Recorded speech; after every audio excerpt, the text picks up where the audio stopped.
country on earth, there is a Nigerian prisoner. However, no one wants to go to Nigeria. Moving abroad is the top 5 career categories in Nigeria. They have ruined their country so terribly that it has become uninhabitable.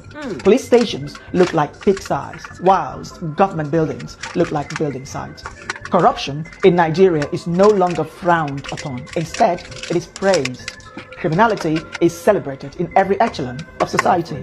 The people themselves do not elect decent Nigerians. They elect criminals. You know, a country celebrates corruption and crime when it is 99% corrupt, but never has any top government official ever been convicted and imprisoned. In Nigeria, communication is conducted through screaming, hand gestures, and sometimes the fist way. You'd see diplomats, police, and military men fighting in public.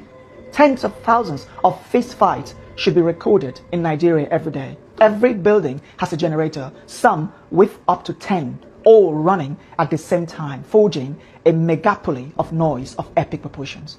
Nigerian motorists communicate with their horns. An average Nigerian motorist beeps their horn 100 times per day. Imagine the noise pollution. In Nigeria, the pastor is corrupt, the doctor is corrupt, the engineer, the teacher, the professor, the custom officials, the police, the passport official, the teller, the banker, the ministers, the president, and everyone is corrupt. I'm not sure you understood. I will elaborate. You can get to the Nigerian border with explosives, bribe the officials, and they let you in. You can bribe your way through your professors to give you the best grade. Bribe the passport officials to delete your name from the system and create a new identity for you. Or pay the police to arrest someone who annoys you. Nigeria is a complete shithole. Now imagine people raised under such chaotic system coming into your country. From the day they were born, they bribed their way through the authorities, school, and even employment. When a government job opening becomes available, the person in charge sells it to the highest bidder. You see, this is not talked about enough. I have given this a serious thought before making this video, and it breaks my heart that I have to make it. A Nigerian have no sense of queue, keeping the street clean, respect authority, law and order, or the faintest idea of customer service. There is only one thing on the mind of a Nigerian: make money and buy respect. They have succeeded in creating nations within their country. The Hausa, Yoruba, and Igbo effectively have quasi-nations within Nigeria.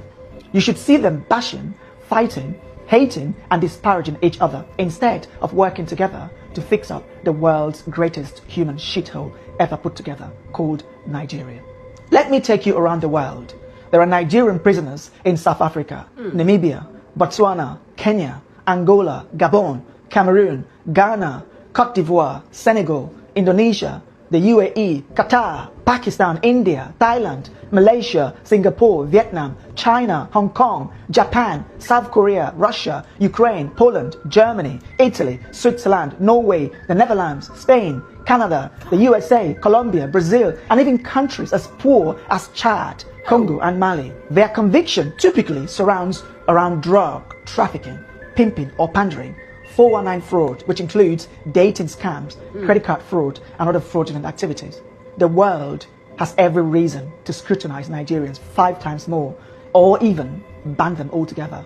Nigerians give black Africans a bad name. I bet you Namibians, Botswana, Kenyans, Angolans, Senegalese, Burkina Faso, South Sudanese, or South Africans commit the least crime of all Africans who live in the West, South America, and East Asia. Botswana, Namibians, South Africans, and Kenyans don't leave their countries like Nigerians do. When they do so legally, and when they are in your countries, they are 10 times more likely to abide by the law of the land and stay away from crimes. In contrast, Nigerians would fight in public at every opportunity. They have one of the lowest levels of etiquette in the world. 7 out of 10 Nigerians have been involved in public fighting in their lives, as this is our Nigerian way of resolving dispute. Now imagine letting someone who doesn't understand law and order not to litter, not to urinate in public, how to dialogue instead of yelling and using their fists in your country. What do you think will happen? They don't get along with their neighbors or other African countries. How do you think they'll get along with the world's most evolved and developed societies of the West and East Asia. The Nigerian sees the humane laws of your country as a weakness to exploit. As with everything, nothing is 100%. I know this. There are some good Nigerians, but almost every Nigerian is infested with that corrupt mindset. Living in Nigeria, I have tried to find something good to sell to the world, but unfortunately, there are scarce. It is a land absent from progress. The Nigerian system is broken. Nigeria is not even a country. A Hausa person hates the Igbo person to the extent that they can wipe them out. The Igbo hate the Hausa in the same way.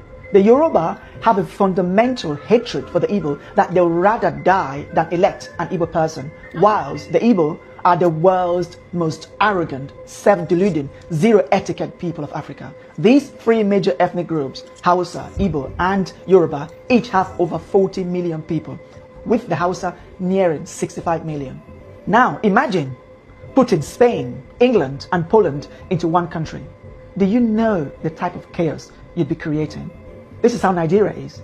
The Spanish, English, and Polish are all European, but they cannot function as one country. So too do the Hausa, Yoruba, and Igbo. These people cannot function under one country. When government ministerial positions are declared, they often have to reflect the Hausa, Yoruba, and Igbo shares before the other minority ethnic groups receive their own share.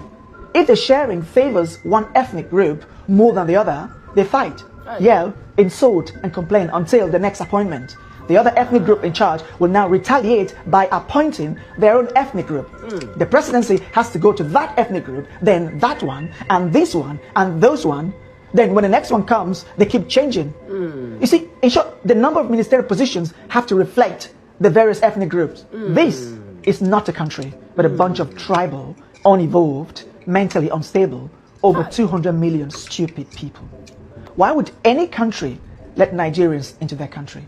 I'm not sure, but if I were the Prime Minister of the United Kingdom, I would impose a total ban on Nigerians.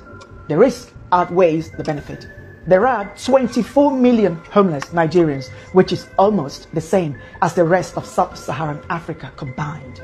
And over 70% of the country's population lives in poverty. That is over 160 million people. The highest in the world when averaged, given that India has over 5 times as many people as Nigeria. They have the largest arable land in Africa, Nigeria, yet most of that is uncultivated. Their weather is characterized by abundant sunshine during the dry season and ample rainfall during the raining season. The north is the savanna, and the middle belt of Nigeria is level with abundant arable land suitable for farming. Still, 56% of Nigeria's 70 to 84 million hectares of arable land remains uncultivated or underutilized. You begin to ask yourself, why are these people hungry? The answer is simple: incompetence and a collective lack of skills to run a country. Nothing in Nigeria is properly managed, from the police to the immigration services, customs to the airport, traffic to the road network, schools to the national grid, and from the people to their own very homes. Nigeria is a chaotic society where people exhibit some of the lowest levels of etiquette and quality known to man. And most of these people are looking for ways to obtain visas to the various developed and semi-developed countries so that they can bring that chaotic upbringing from Nigeria to the world. I have tried to find a better way to euphemize this video. Still, after months of procrastinating, I couldn't find a better way to organize my words, but to say it as it is. If you are a Nigerian watching with the slightest ounce of honesty, you'd agree with me. We have earned the badge of honor of being amongst the worst in the world. Poverty isn't why Nigerians are dishonest, criminal-minded, corrupt, and everything else. Nepal is a poor country. How many Nepalese have you seen committing crimes around the world? Chad, Burkina Faso, Mali, Myanmar, Tajikistan, and South Sudan are poor. You can't see them going around the world committing crimes. Of the world's 195 countries, there is a Nigerian prisoner in 60% of them, the highest of any country on earth. That is not